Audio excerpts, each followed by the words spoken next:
So hello everyone. So welcome back with my new video on peptic ulcer disease. So before we exactly talk about peptic ulcer disease, first of all we need to develop some basics to understand the peptic ulcer disease very clearly, right? So first of all we'll go with the anatomy.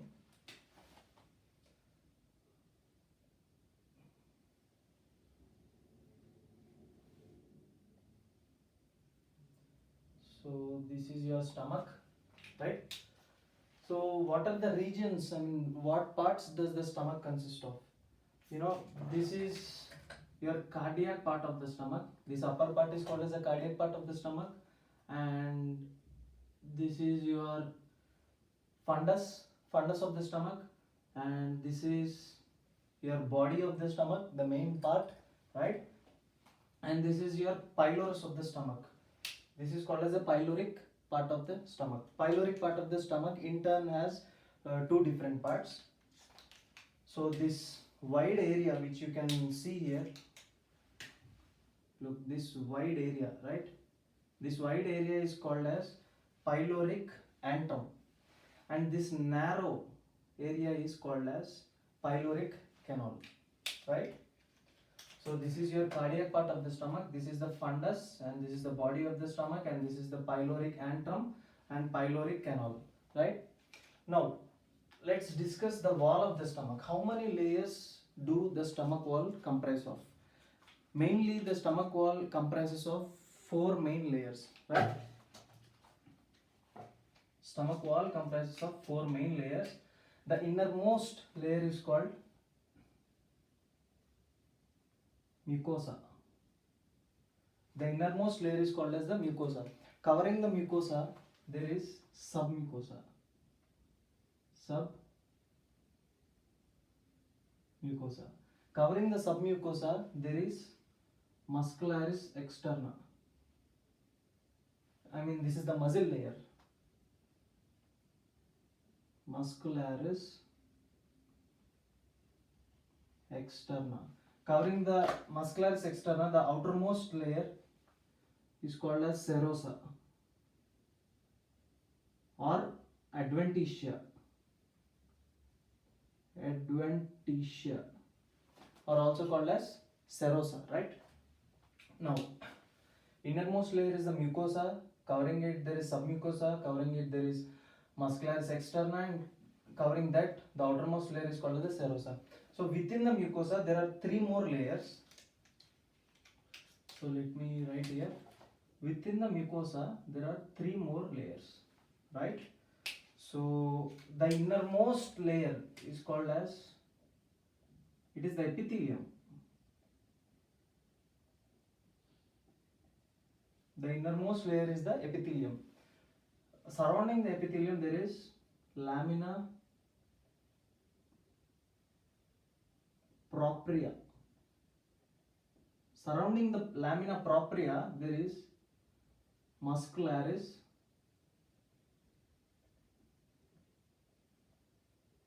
mucosae, right?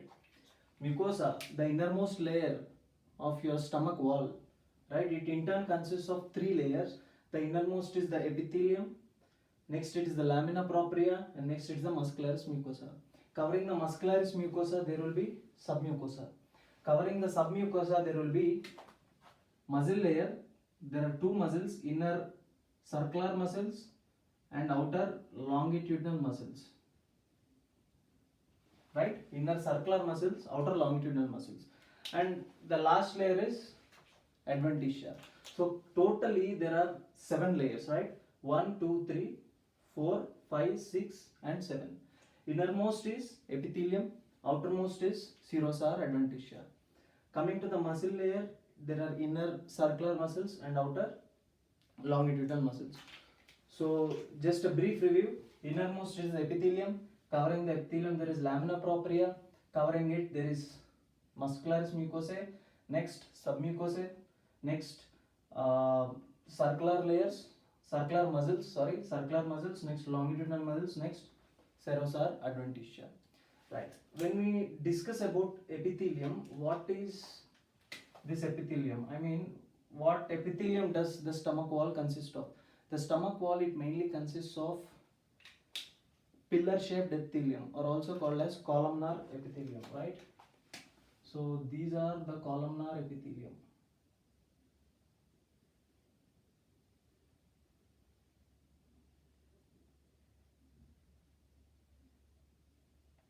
So this is the columnar epithelium.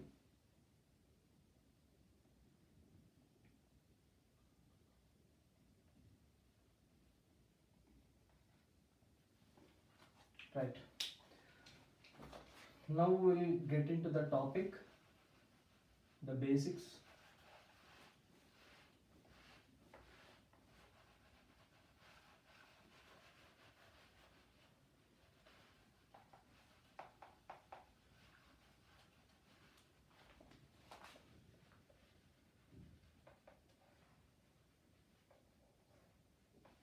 Right. So now you are clear about the parts of the stomach and the layers of the wall of the stomach, right? So when you look closely towards the innermost layer of the stomach, it exactly looks like this. So when you look closely towards the innermost layer, it looks somewhat like this.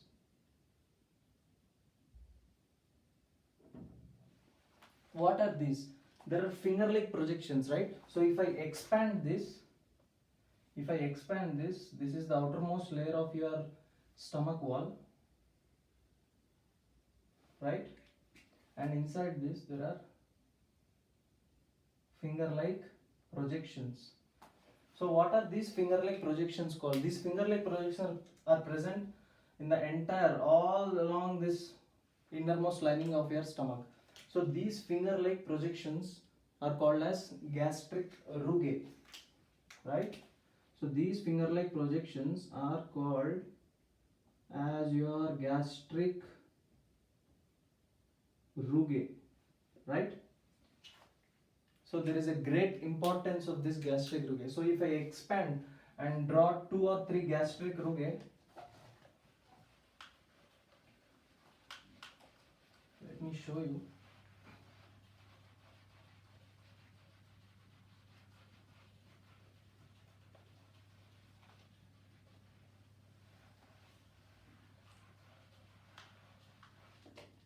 Right? So if I expand 2 or 3 gastric rugae, look.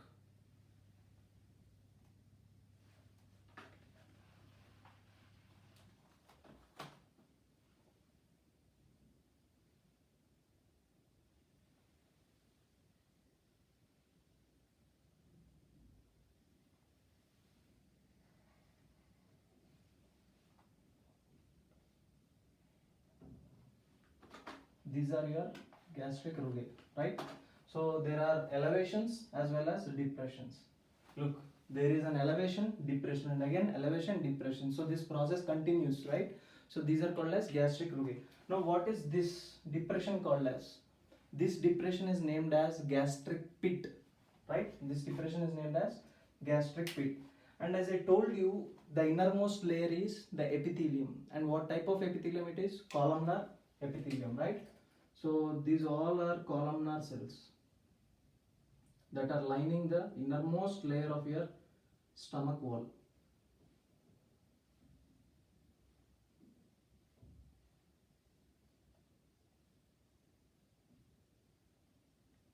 Right.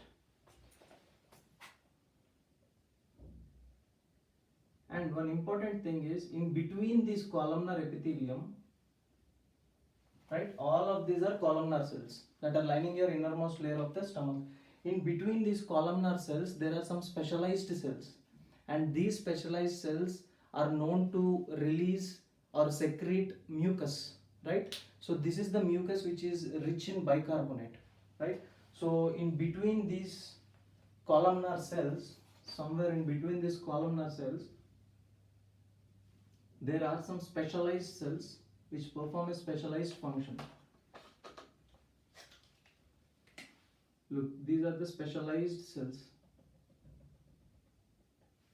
which are located in between the columnar cells. So these specialized cells are called as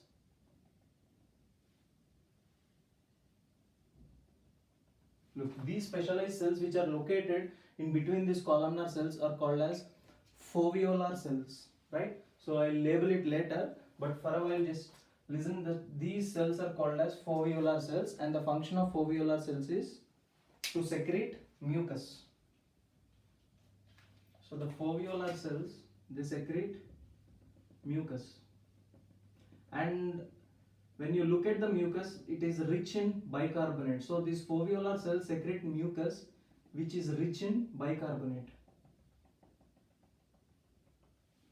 Now, someone asks you what is the function of this mucus, I mean mucin, right?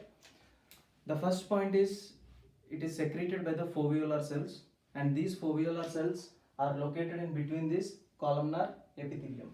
The second function is mucin protects the lining of the stomach and the entire wall of the stomach from different types of toxins, different types of bacteria, different types of chemicals, different types of viruses, as well as acid attack, right? So these 5 things you need to remember. So this is mucin. That is why mucin is called as the barrier.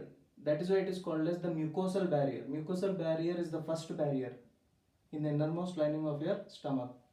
So one has to cross this mucosal barrier to enter into different layers of your stomach, right? Now, coming deep into the pit, this is a gastric pit, right? So coming deep into the pit, there are some specialized cells. Look here.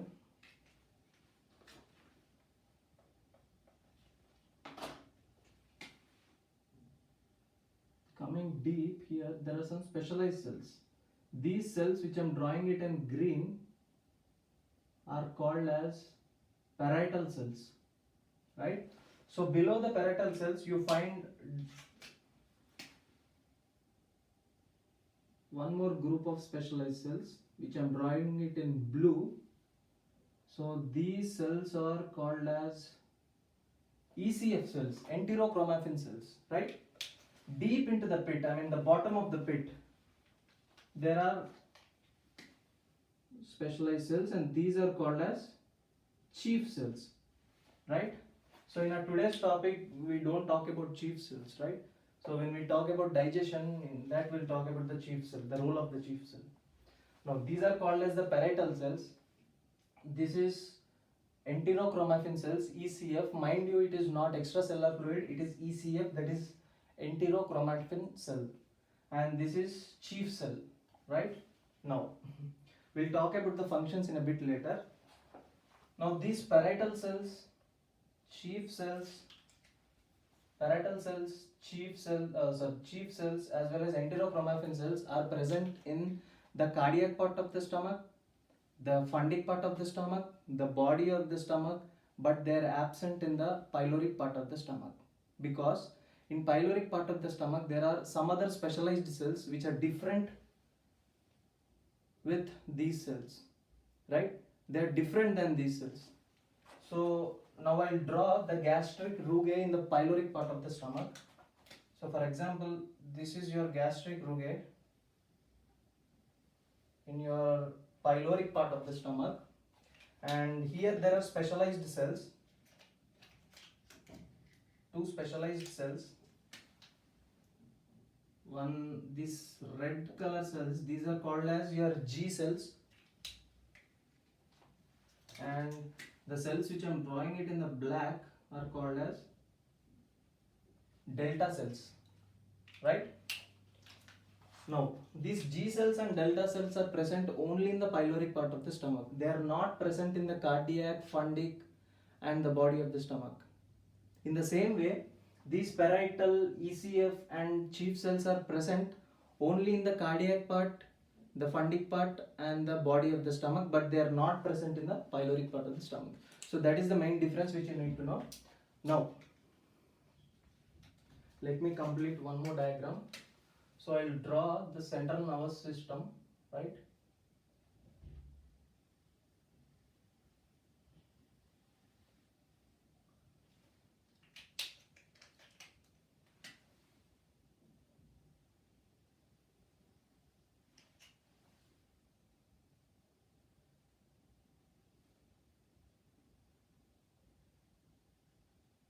I'll explain it to you in a minute.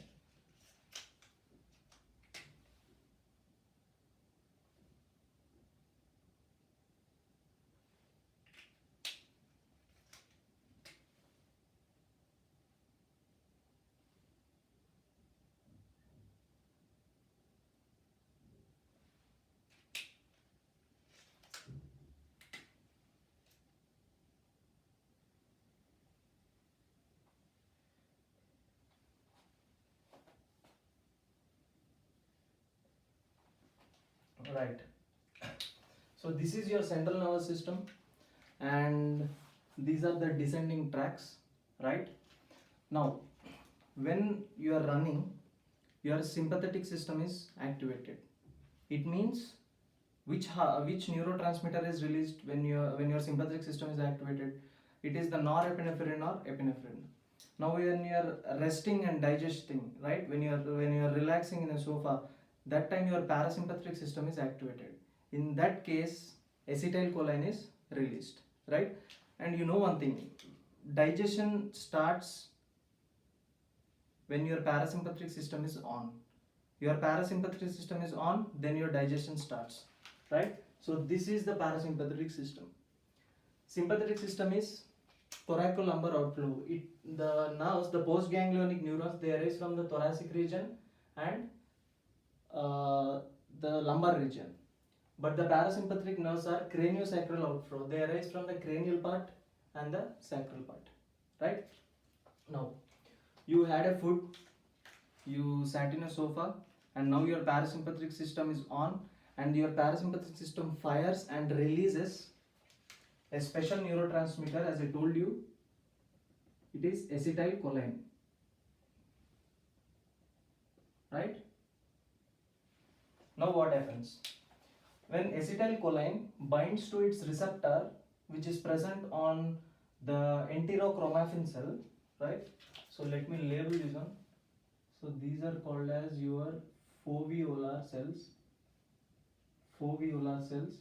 and this is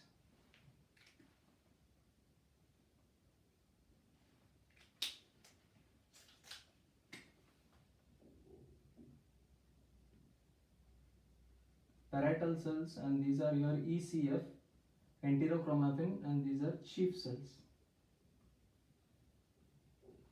Right, now, so these are your enterochromaffin cells. When your parasympathetic system is on, when there is a need of digestion, right, when there is a need of digestion, when you are relaxing, when there is a need of digestion, acetylcholine is released, and this acetylcholine binds to its receptor, which is present on the enterochromaffin cells.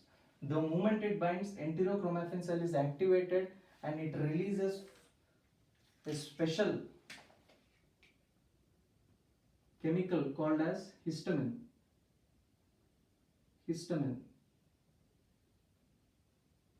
Now, what does this histamine do? This histamine binds to its respective receptor that is present on the parietal cell. Now the parietal cell has a receptor for histamine, right? Now histamine binds to this parietal cell. The moment when histamine binds to the parietal cell gets activated, and parietal cell releases HCl. And now it's time for the parietal cell to release HCl. So this is an indirect pathway, right? So what is a direct pathway? There are some postganglionic neurons. Look, these neurons are present after the parasympathetic ganglion. So you call it as postganglion. So the neurons that are present before these blue color things, these are called as a preganglionic neurons. So the postganglionic neurons, some of the postganglionic neurons are innervating your enterochromaffin cells, and thereby there is an indirect pathway, and some of these postganglionic neurons innervate directly your parietal cells. They directly activate the parietal cells to release HCl.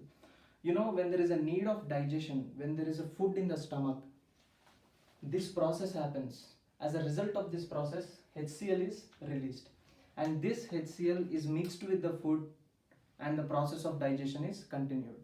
Mind you, not only HCl, there are different types of enzymes which are released from different cells. And all these enzymes, acids, juices, HCl, as I told you, all of them mix and then they start their digestion. But HCl plays a most important role in digestion, right? So this is how HCl is released. Now, the normal pH of the stomach. What is the normal pH of the stomach? When acid is getting secreted into your stomach, into your hollow, the stomach, what is the pH there? The pH is around, the pH of the stomach is around 1.3 to 3.5. So this is a rough pH, not the exact one. Meaning to say that it is highly acidic environment in the stomach, right? So the pH is around 1.3 to 3.5. Now, one more thing. HCl secretions are always regulated in your stomach. It means there is no such thing called hypersecretion of HCl or hyposecretion of HCl, right? HCl is always released in normal amounts, thus the normal pH is always maintained in your stomach. But in some cases, due to some causes, right, in some cases, sometimes what exactly happens is parietal cells are overactivated. As a result, the secretion, the HCl secretion is increased. So this is called as hypersecretion of HCl, right? In the same way, due to some causes, there will be hyposecretion of HCl, right? So first we'll discuss what happens when there is hypersecretion of HCl, and then we'll go with the next, right? So first, case number 1. In case 1, there is hypersecretion of HCl. So when there is hypersecretion of HCl, what happens? Look, as I told you, the innermost layer is the epithelium, that is a mucosal layer, right? So this high acid, high HCl, high concentration of HCl damages the mucosa layer. It fades out this mucosa layer.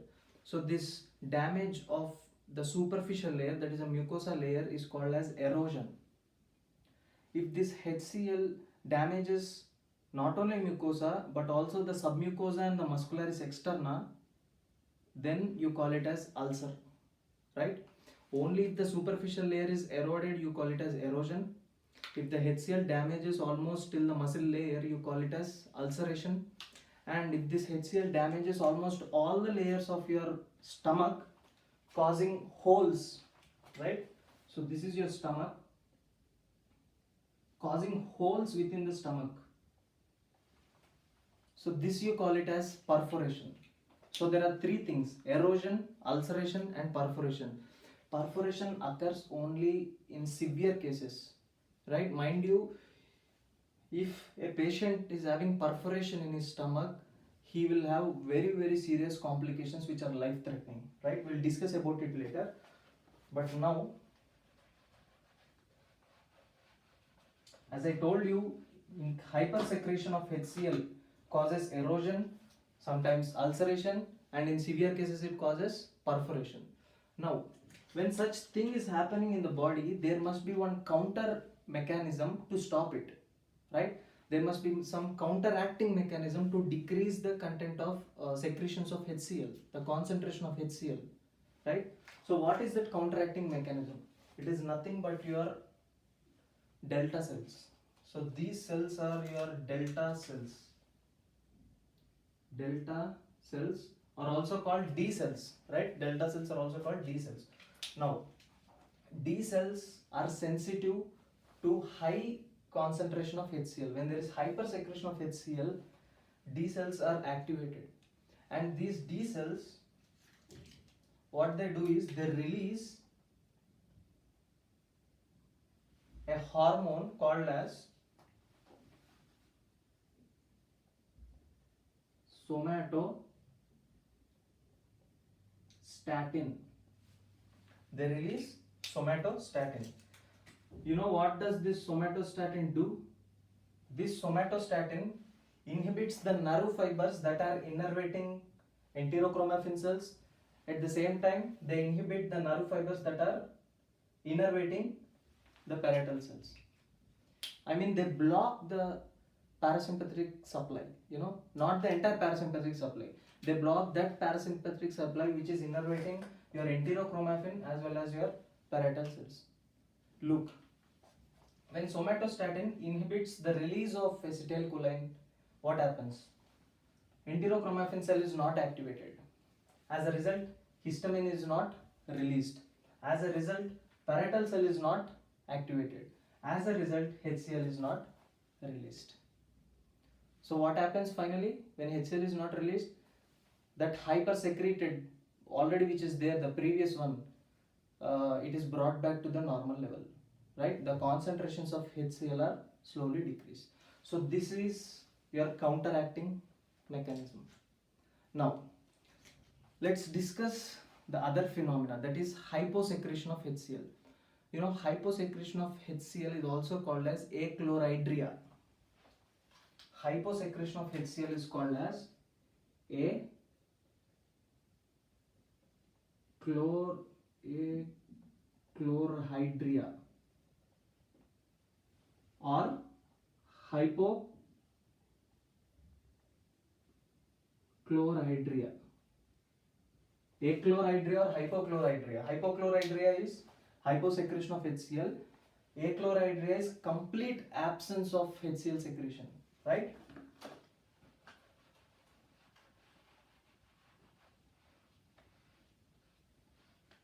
Now, hypochlorhydria or hyposecretion of HCl. When there is hyposecretion of HCl, then digestion do not occur properly. As I told you, HCl is the main component in the digestion of food. So when there is no HCl, then digestion will not occur properly, right? So in that cases, what we need to do is, what is the counteracting mechanism? We need to increase the concentration of HCl. We need to increase the secretions of HCl, right? So what we need to do is, here are the cells called as G cells, right? So these cells are your G cells. G stands for gastrin cells. It means they are releasing a substance called as gastrin.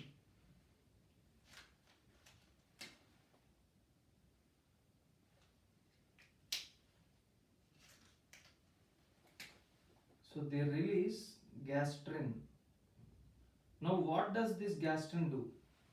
This gastrin has its own receptors on parietal cells, not on enterochromaffin cells. They have their receptors on parietal cells.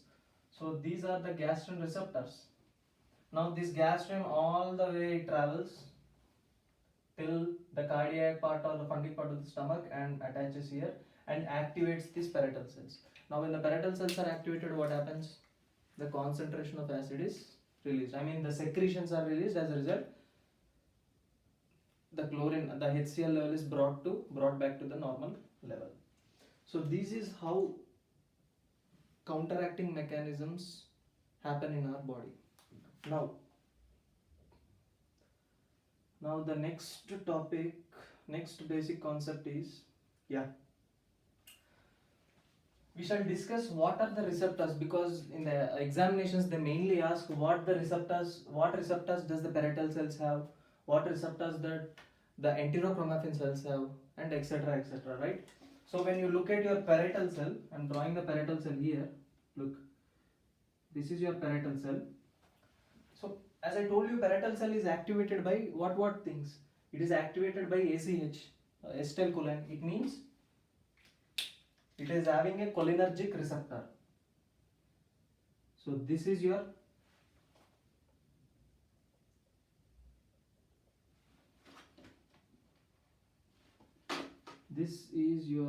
acetylcholine. So it is having a cholinergic receptor. Next, histamine also activates your parietal cell. It means it is having histamine receptors. But when we take stomach into consideration, what histamine receptors are present in the stomach is H2 receptors, right? So here are your H2 receptors, right? Next, even the gastrin is activating your parietal cells, right? So it is also having receptors for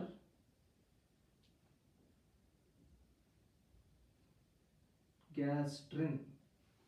So there are three types of receptors: cholinergic receptors, histaminergic H2 histamine receptors, and gastrin binding receptors, right? Now, what receptors does this enterochromaffin cell have? They have only one receptor, that is acetylcholine. I mean cholinergic receptor, right? Because only acetylcholine is activating your enterochromaffin cell. Now, we discussed that parietal cell releases HCl when activated, right? Upon activation of parietal cell, it releases HCl. Now we'll discuss what is the mechanism of HCl released by the parietal cell, how they are able to release HCl, what chemical reaction is happening within them, right? So I'll draw one parietal cell here and I'll explain you how they are releasing HCl.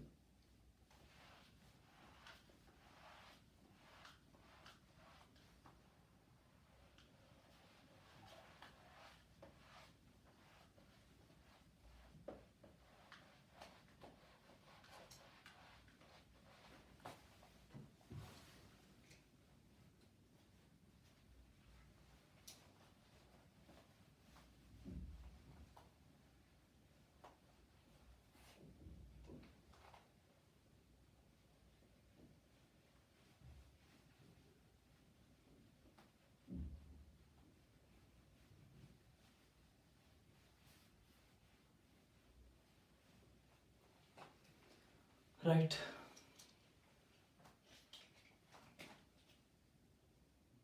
So this is your parietal cell. Okay.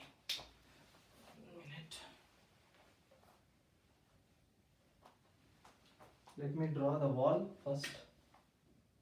So this is your wall, right? This is the gastric pit, and this one is your parietal cell,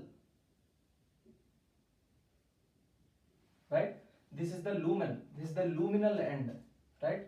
This is the luminal end, and you know there is blood supply to the stomach also.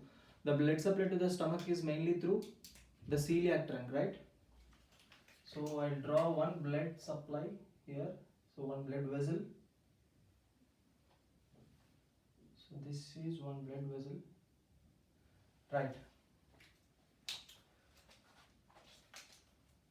And as I told you, this is the luminal cell because this side of the parietal cell is facing the lumen, right? On the luminal side, you have a special proton pump.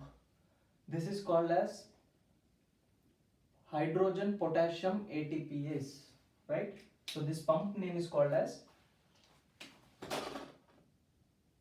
hydrogen potassium ATPase pump, right? ATPase pump.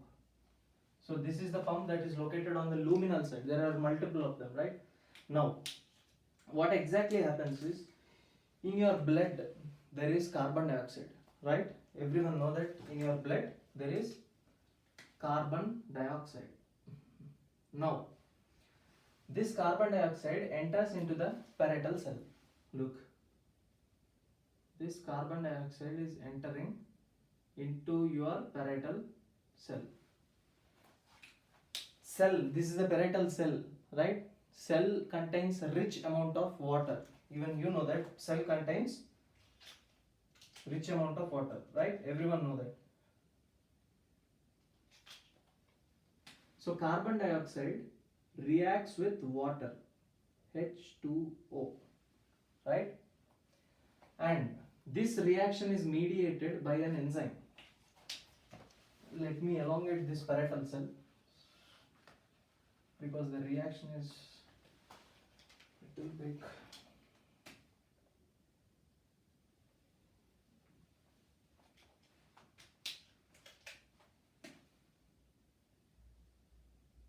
Right. So carbon dioxide reacts with water. Water is present in the parietal cell, you know that. And this reaction is mediated by an enzyme called as carbonic anhydrase, right? mediated by an enzyme called as Ca, stands for carbonic anhydrase. This carbonic anhydrase converts carbon dioxide and water into H2CO3, carbonic acid, right? And you know, carbonic acid, it is a highly unstable compound. Immediately it dissociates. It dissociates into two parts. One is proton, another one is bicarbonate, right? So it dissociates into two parts. One is your H plus, that is the proton, and the next is HCO3 minus, that is the bicarbonate ion, right? Now, as I told you before, on the luminal side of your parietal cell, there is a specialized pump. This is called as proton potassium ATPase pump, right? Now what happens is, this H plus ion, after it is formed, it goes out of the parietal cell. It leaves out of the parietal cell with the help of this pump. Now in exchange of the proton, there is gain of one cation, that is potassium ion inside, right? Look, the proton ion from the luminal side, proton, it exits out, right? Now this is your proton. In the exchange of this proton, there is one more ion that gives an entry. This is called as your potassium ion. Now the proton is released by the parietal cell into the lumen, right? Now we need chlorine. From where does this chlorine come? The same place where the carbon dioxide has come. From here, the chloride ion, from here the chloride ion first enters into the parietal cell, and from the parietal cell it comes out. Now this hydrogen and chlorine, both of them combine to form HCl, hydrochloric acid. Now why I am telling you these all things? Because it has a great importance in pharmacology. Look, a patient comes to you, right, and he tells you that he's having an epigastric pain, dull epigastric pain, and this epigastric pain arises after eating, or sometimes he may tell you on empty stomach. So that time you think of gastric ulcer or duodenal ulcer. So in that case, you diagnose him through endoscopy. For example, if you diagnose him through endoscopy and you find gastric ulcers, then what treatment do you give for that patient?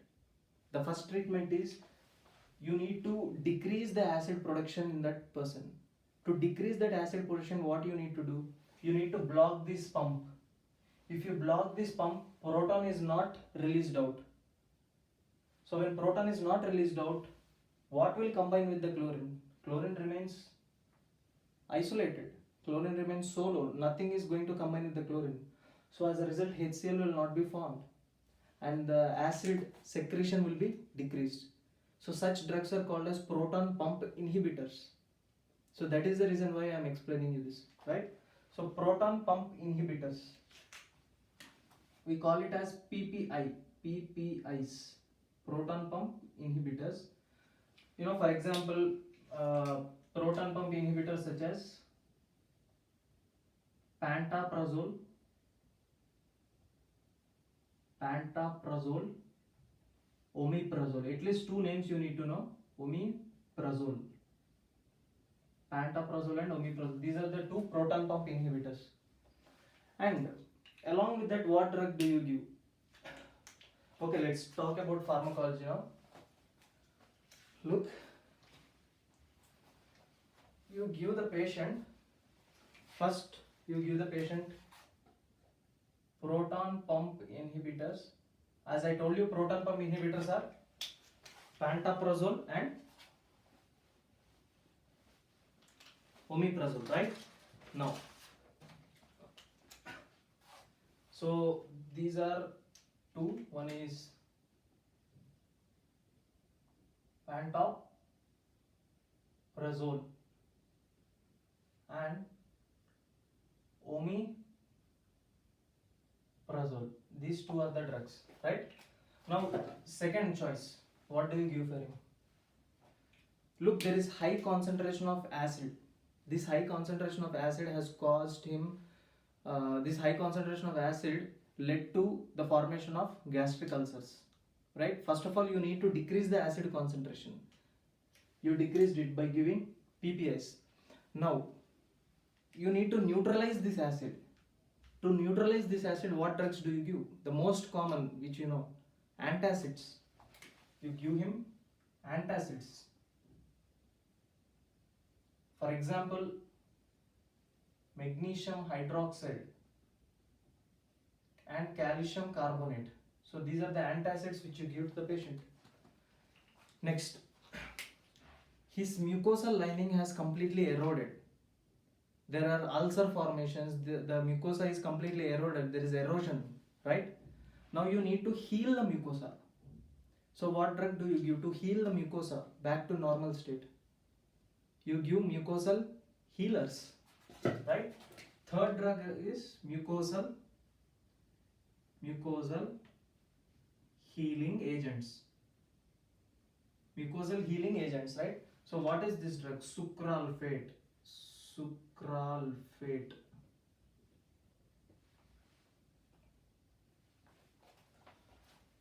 Next, when I was discussing about the parietal cell, the receptors of the parietal cell, right? I told you there were cholinergic receptors, there were receptors for the gastrin, and there are also receptors for histamine, H2 receptors, right? Look, you go back few minutes before and watch the diagram. So you can find that acetylcholine first activates enterochromaffin cells, and these enterochromaffin cells release histamine. Histamine goes and binds to its receptor on parietal cell and activate your parietal cell. Now come back. To stop that parietal cell activation, histamine should not bind there. Now to stop histamine binding to the parietal cell, first of all you should not release. To stop the release of histamine, then what we need to do? We need to stop the parasympathetic supply. I mean, we need to use cholinergic blockers. If we use cholinergic blockers, then acetylcholine cannot bind to enterochromaffin cell. As a result, histamine will not be released. Now, if we use cholinergic blockers, there are some side effects. So what we need to do is, we need to block the H2 receptor. If we block the H2 receptor, then parietal cell will not release HCl because parietal cell is not activated, right? Look, what I told is,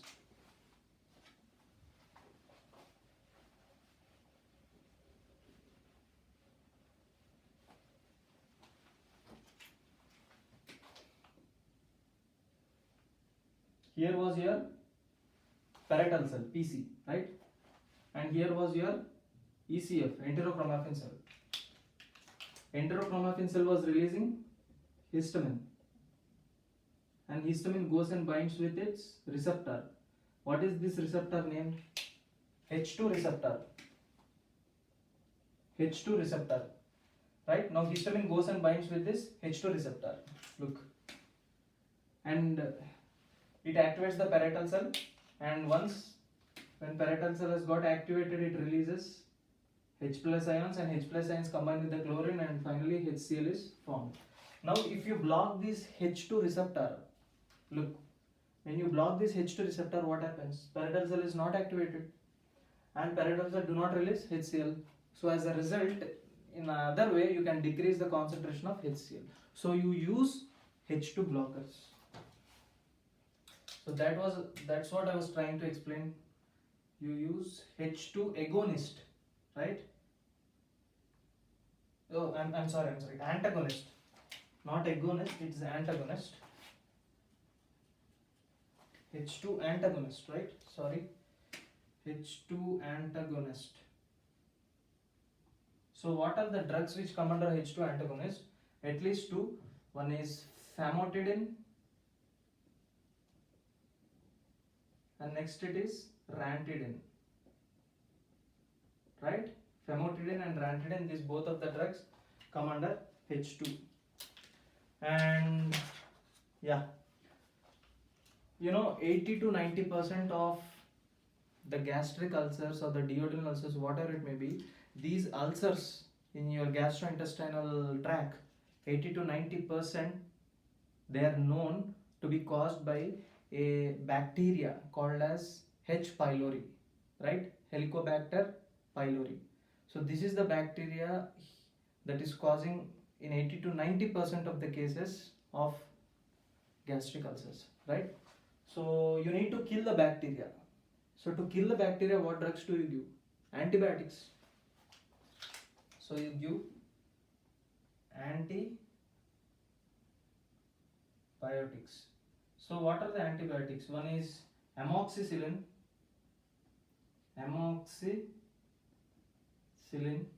Next, clarithromycin.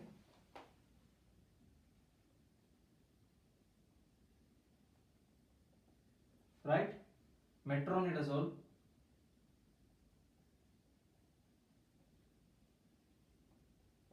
Amoxicillin, clarithromycin, metronidazole, and you can also give tetracycline.